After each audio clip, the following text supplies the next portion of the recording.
শুভ দুপুর, good afternoon বন্ধুরা। এই দেখো আমি আজকে খাবার নিয়ে চলে এসেছি। আজকের আমার খাবারে কি আছে দেখো। এই দেখো সবজি দিয়ে ডালিয়া, এর মধ্যে আছে ঝিঙে, কুমড়া, রাঙা আলু, কপি, মানে ফুলকপি, গোল আলু দিইনি, দিয়ে মুগ ডাল দিয়ে ডালিয়া। আর সঙ্গে আছে এই যে পটল ভাজা, আলু ভাজা তো দেখাই যাচ্ছে না, এই যে আলু ভাজা মেয়েকে বেশি করে দিয়ে দিয়েছি। আর সঙ্গে এই দেখো ডাঁটার চচ্চড়ি, এটা কালকের ছিল, নিয়ে বসে গেলাম। শুধু সকালবেলায় মেয়েকে ডালিয়া আজকে বানিয়ে দিয়েছি, বলে রোজ রোজ আর রুটি পরোটা ভালো লাগছে না মা, আজকে একটু অন্য কিছু করে দাও।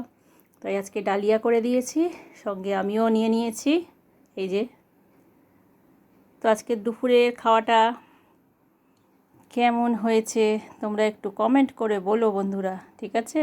এই যে দেখো, তো চলো আমিও খেতে বসি, তোমরাও চটপট খেয়ে নাও।